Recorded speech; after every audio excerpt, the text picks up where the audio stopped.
రప్పిస్తాంలే Kanchana, light తీసుకో. ఓ మీరు ఆగండి. మీ వల్ల నాకు సగం ఫ్రస్ట్రేషన్ వస్తుంది. మధ్యలో ఈ హరిత ఏమైనా చేసుకుంటుందేమో అని అదొక టెన్షన్ గా ఉంది. నిమిషా, నువ్వు వెంటనే వస్తావా రావా? నువ్వు వచ్చి మేము సెలెక్ట్ చేసిన చీరే నీకు నచ్చింది అని చెప్పాలి. అప్పుడే ఆ నీళ్లు వెండి చంప మీద చెల్లుమని కొట్టినట్టు అవుతుంది. వస్తున్నావా రావా? ఒక్క నిమిషం అక్క. రంజిత్, మనం వెంటనే ఇంటికి వెళ్ళాలి. కారు వెనక్కి తిప్పు. అదేంటి నిమిషా, కాసేపు సరదాగా గడుద్దామని కదా వచ్చాం, ఇంతలోనే వెళ్ళిపోదాం అంటావేంటి? అక్కడ సిచ్యువేషన్ బాలేదు రంజిత్, వెంటనే వెళ్ళాలి. పాపం హరిత బాధపడుతుందంట. పద వెళ్దాం. తప్పదా? తప్పదు. ఇంకెప్పుడైనా మళ్ళీ వద్దాం. ముందు వెనక్కి తిప్పు. అక్క, మేమొచ్చేస్తున్నాం. మీరేం దిగులు పడకండి. నేనొచ్చాక ఆ నీళ్ళ వెనికి బుద్ధి చెప్దాం, సరేనా? అమ్మయ్యా, వచ్చేస్తున్నావుగా, త్వరగా వచ్చేసాయి.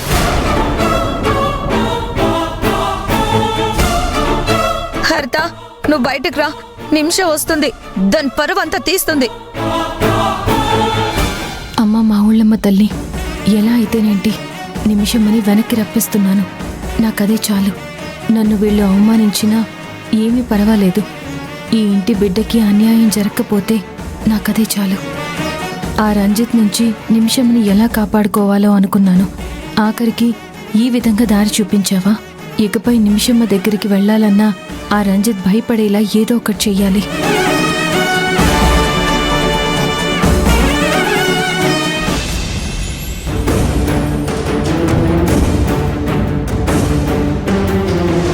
అమ్మవారి విగ్రహాన్ని మెరుగుపెట్టడానికి మీకిస్తే ఆ ఒరిజినల్ విగ్రహాన్ని అప్పగించకుండా ఒక డూప్లికేట్ విగ్రహాన్ని గుడిలో అప్పగించారు.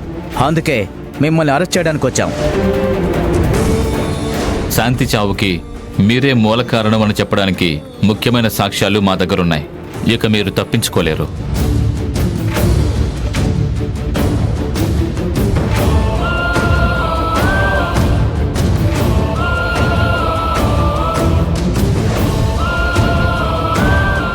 మహేంద్రవర్మ గారి ఇంట్లో 10 కేజీల బంగారం కొట్టేసిన కేటుగాళ్లు. జ్యువెలరీ షాప్ వాళ్ళమని చెప్పి పాత నగలిస్తే వాటిని కొత్త డిజైన్ లోకి కన్వర్ట్ చేసిస్తామని నమ్మబలికి 10 కేజీల బంగారం మహేంద్రవర్మ గారి ఇంటి సభ్యుల నుంచి తీసుకోవడం జరిగింది.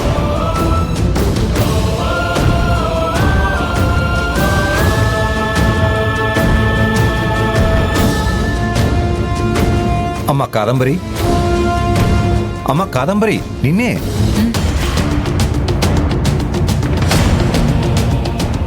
ఏంటన్నయ్యా? ఏమైందమ్మా? పిలుపు కూడా వినిపించినంత పరాకుగా ఉన్నావు. ఏం లేదన్నయ్యా. ఏదో ఉందని నీ మొహమే చెప్తోంది కాదంబరి. చెప్పకూడదైతే పర్వాలేదు, చెప్పకు. కానీ చెప్పుకుంటే గాని తీరని బరువైతే మాత్రం చెప్పుకుంటేనే మంచిది కదా. ఏం చెప్పాలొదినా? 2 కుటుంబాలు కలవాలని ఎంతో ఆశపడి ఈ సంబంధం కుదుర్చుకున్నాం. కానీ అప్పట్నుంచి ఏ రోజు సంతోషంగా లేము. మన చుట్టూ ఏం జరుగుతుందో అర్థం కావట్లేదు. మన ముందు ఏం జరగబోతుందోనన్న భయం తగ్గట్లేదు. అవును కాదంబరి, వచ్చిన దగ్గర నుంచి చూస్తూనే ఉన్నాను. ఏ పని తలపెట్టినా ఏదో ఒక అప్సెకను. ఇంట్లో పెళ్లి జరుగుతుందంటే ఎంత సంతోషంగా ఉండాలి. కానీ ఒక్కరోజు కూడా మనం సంతోషంగా జరుపుకున్న కార్యక్రమమే లేదు. ప్రతి విషయంలోనూ ఏదో ఒక అడ్డు, ఆటంకం. ఇన్నేళ్లు దూరంగా ఉన్నా ఈ పెళ్లితోనైనా ఒక్కటవబోతున్నామని ఎంతో ఆనందపడిపోయాను.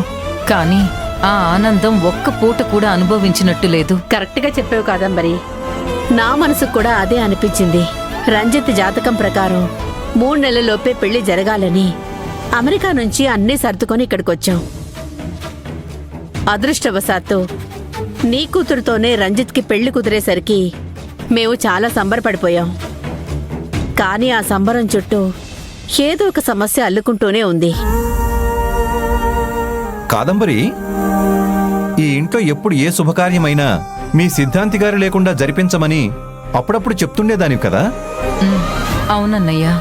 మరి ఇంట్లో ఇంత ముఖ్యమైన శుభకార్యం పెట్టుకుని సిద్ధాంతి గారి మాట ఎత్తలేదేంటి? సిద్ధాంతి గారి సలహా తీసుకుని పెళ్లి పనులు ప్రారంభిస్తే మంచిది కదా. ఆ, నిజమే అన్నయ్య. మరెందుకు ఆలస్యం? ఒకసారి సిద్ధాంతి గారిని పిలిపించు. తప్పప్పులేమైనా ఉంటే ఆయన సరిచేసే అవకాశం ఉంటుంది కదా. మీరు చెప్పింది కరెక్టే. నేనిప్పుడే సిద్ధాంతి గారికి ఫోన్ చేస్తాను.